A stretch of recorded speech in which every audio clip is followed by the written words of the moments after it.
आप अपने नकारात्मक सुझावों को निष्प्रभावी कर सकते हैं। किसी भी दिन का अखबार उठा लें, आप दर्जनों ऐसी खबरें पढ़ेंगे जो हताशा, भय, चिंता, निराशा और आने वाले विनाश के बीज बो सकती हैं।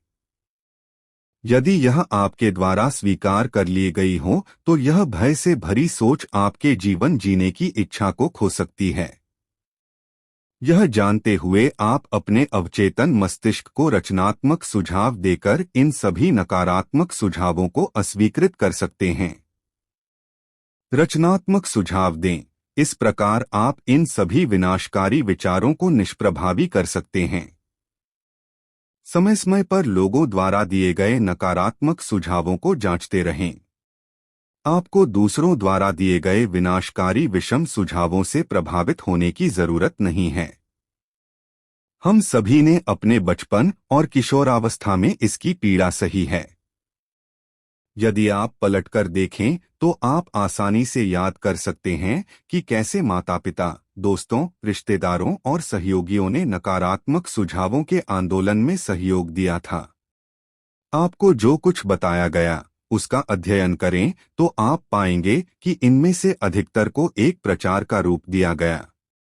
जो कुछ आपको बताया गया उसका ध्येय आपको नियंत्रित करना या आप में भय पैदा करना था।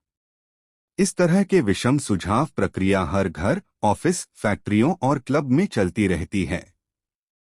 आप पाएंगे कि इस प्रकार के सुझाव आपको सोचने, महसूस करने और कार्य करने के लिए दिए जाते हैं, क्योंकि अन्य लोग चाहते हैं कि आप लाभ हेतु कार्य करें। किस प्रकार सुझाव ने व्यक्ति को मारा? यहाँ एक विषम सुझाव का उदाहरण है। मेरा एक रिश्तेदार भारत में एक रल ज्योतिषी के पास गया, जिसने उसे बताया कि उसका दिल अस्वस्थ था और वह अगले महीने के पहले दिन मर जाएगा। उसने इस भविष्यवाणी को अपने परिवार के सभी सदस्यों को बताना शुरू कर दिया और अपनी वसीयत तैयार करा ली। इतना मजबूत सुझाव उसके अवचेतन मस्तिष्क में बैठ गया, क्योंकि उसने इस पर पूरी तरह से विश्वास कर लिया था। मेरे रिश्तेदार ने यह भी बताया कि इस रत्न पढ़ने वाले के पास कुछ जादुई शक्तियां भी निहित थीं और वह किसी भी शक्ति का भला अथवा बुरा भी कर सकता है।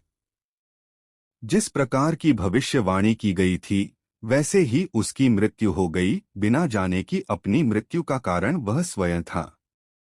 मुझे लगता है कि हम में से कई ने इसी प्रकार की अजीबोगरीब, बेवकूफ़ी और अंधविश्वास से भरी कहानियां सुनी हैं।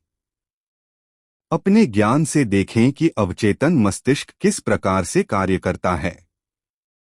जिस प्रकार से मनुष्य का चेतन, तर्कसंगत मस्तिष्क विश्वास करता है, उसी प्रकार अवचेतन मस्तिष्क उसे स्वीकार करता है और उस पर कार्य करता है। मेरा रिश्तेदार प्रसन्न, स्वस्थ, जोश से भरा और शक्तिशाली था, जो बिना किसी कारण भविष्यवक्ता के पास गया। उसने उसे नकारात्मक सुझाव दिए, जिसे उसने स्वीकार किया। वह भयाक्रांत था और हमेशा इस तथ्य को सोचता रहता कि अगले महीने के पहले दिन वह मरने वाला है। उसने इसके बारे में सभी को बताना शुरू किया और अपने को उस अंत के लिए तैयार करने लगा। उसके मन में भी क्रियाएं शुरू हो गईं और उसकी अपनी सोच इसका कारण थी। वह स्वयं अपनी इस मौत को लाया अथवा अपने डर और अंत की आशंका से अपने भौतिक शरीर के विनाश का कारण बना। जिस महिला ने उसकी मृत्यु की भविष्यवाणी की थी, उसके पास उस क्षेत्र की कोई शक्ति नहीं थी।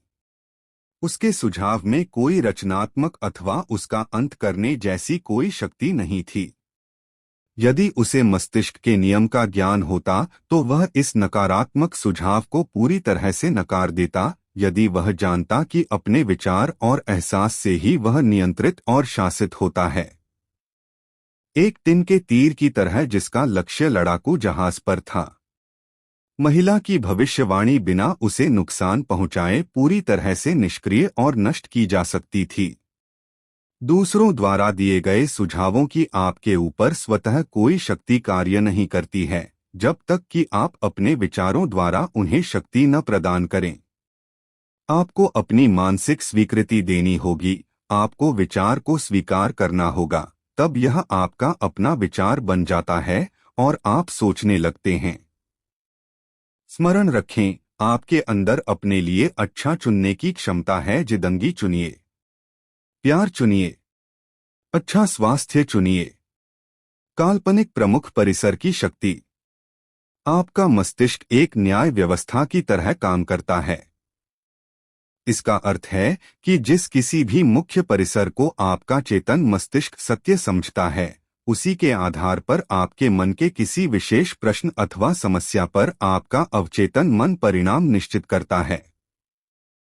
यदि आपका परिसर सत्य है, तब परिणाम भी सही होगा, जैसा कि निम्नलिखित उदाहरण दर्शाता है।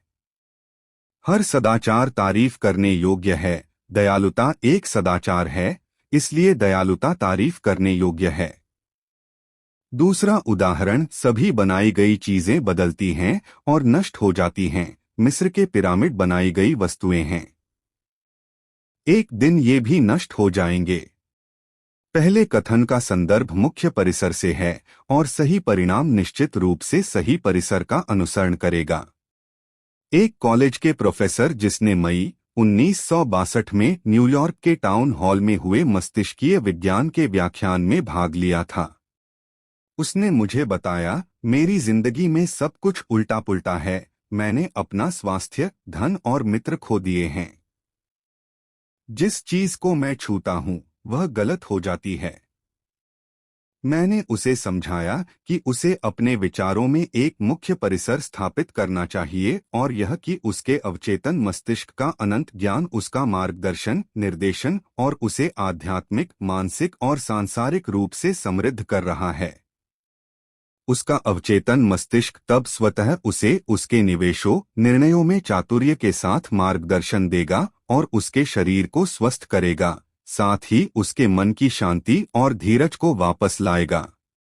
प्रोफेसर जिस तरह का जीवन चाहता था, उसने उसकी संपूर्ण परिकल्पना की और यह उसका मुख्य परिसर था। अनंत ज्ञान मेरे सभी रास्तों का मार्गदर्शन और नेतृत्व कर रहा है। उत्तम स्वास्थ्य मेरा है और सामंजस्यता का नियम मेरे मस्तिष्क और शरीर पर कार्य कर रहा है। खूबसूरती, प्यार, शांति और प्रचुरता सब कुछ मेरा है। सही कार्य का सिद्धांत और दिव्य आदेश मेरे पूरे जीवन को शासित करते हैं। मुझे पता है, मेरा मुख्य परिसर जीवन के अनंत सत्य पर आधारित है और मुझे पता है और मैं महसूस करता हूं कि मेरा अवचेतन मस्तिष्क मेरे चेतन मस्तिष्क की सोच के अनुसार प्रतिक्रिया देता है। उसने मुझे लिखा, मैंने उपर्युक्त कथन को धीरे धीरे, शांति और बहुत प्यार से दिन में कई बार कहा, क्योंकि मैं जानता था कि यह सब मेरे अवचेतन मस्तिष्क में गहराई तक जा रहे थे और इसका परिणाम अवश्य आएगा। मैं आपके द्वारा दिए गए साक्षात्कार का आभारी हूं और मैं यह भी कहना चाहूंगा कि मेरे जीवन के सभी भाग अच्छे परिणाम के लिए बदल रहे हैं।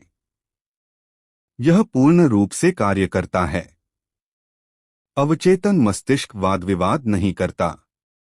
आपका अवचेतन मस्तिष्क सब तरह से बुद्धिमान है और आपके सभी प्रश्नों का उत्तर जानता है। यह आपके साथ बहस अथवा आपको पलटकर जवाब नहीं देता। यह नहीं कहता, आप मुझे इस चीज से प्रभावित करें। उदाहरण के तौर पर जब आप कहते हैं, मैं यह नहीं कर सकता, मैं बहुत बूढ़ा हो गया हूं, मैं यह एहसान नहीं ले सकता, मैं गलत जगह पैदा हुआ, तब आप अपने अवचेतन मस्तिष्क में नकारात्मक विचारों को भर रहे होते हैं और इसी के अनुरूप यह प्रतिक्रिया देगा। वास्तव में आप अपनी भलाई को रोक रहे हैं, इस प्रकार अपने जीवन में कमी और सीमित हताशा ला रहे हैं। जब आप रोड़े, रुकावटें अपने चेतन मस्तिष्क में लाते हैं, तब आप अपने अवचेतन मस्तिष्क के अंदर की बुद्धिमत्ता और ज्ञान से वंचित हो जाते हैं। वास्तव में आप कह रहे हैं कि आपका अवचेतन मस्तिष्क आपकी समस्याएं हल नहीं कर सकता। इससे मानसिक और भावनात्मक जमाव होगा, जिसके फलस्वरूप बीमारी और नसों में विकार की प्रवृत्ति होगी। अपनी इच्छाओं को पाने और हताशा को काबू करने के लिए अपने शरीर को दिन में कई बार कहिए, अनंत ज्ञान जिसने मुझे यह इच्छा दी, मेरा नेतृत्व, मेरा मार्गदर्शन करता है, मेरे सामने मेरी इच्छाओं को पाने की योजना को बताता है। मैं जानता हूं कि मेरे अवचेतन की गहरी बुद्धिमत्ता अब प्रतिक्रिया दे रही है, और जो मैं महसूस करता हूं और अंदर से मांगता हूं वह यूं ही मिल जाता है। यहाँ संतुलन, साम्यावस्था और संभाव है। यदि आप कहते हैं यहाँ से कोई बाहर का रास्ता नहीं है, मैं खो गया हूँ, इस परेशानी से बचने का कोई रास्ता नहीं है, तो आपको अपने अवचेतन मस्तिष्क से कोई जवाब या प्रतिक्रिया नहीं मिलेगी। यदि आप चाहते हैं कि अवचेतन आपके लिए काम करे, तो सही अनुरोध करें और इसका सहयोग प्राप्त करें। यह हमेशा आपके लिए काम करता है। यह इस क्षण आपके हृदय की धड़कन को नियंत्रित कर रहा है, साथ ही आपकी सांसों को भी। यह आपकी उंगली के घाव को भरता है और इसकी प्रवृत्ति जीवन को आगे बढ़ाने में है। यह हमेशा आपका ध्यान रखता है और आपको संरक्षित करता है। आपके अवचेतन का अपना मस्तिष्क है, लेकिन यह आपकी सोच और कल्पना को स्वीकार करता है। जब आप किसी समस्या का समाधान ढूंढ रहे होते हैं, तब आपका अवचेतन प्रतिक्रिया देगा, लेकिन यह आपसे उम्मीद करता है कि आप एक निर्णय और अवचेतन मस्तिष्क के सही न्याय पर पहुंचें। आपको यह स्वीकार करना होगा कि जवाब आपके अवचेतन मस्तिष्क में है। फिर भी यदि आप कहते हैं, मैं नहीं समझता इसका कोई हल है, मैं उलझन में हूँ, मुझे जवाब क्यों नहीं मिलता, आप अपनी प्रार्थना को निष्क्रिय कर रहे हैं। जैसे एक सिपाही समय को पूरा करता है, आप कहीं नहीं पहुंचते।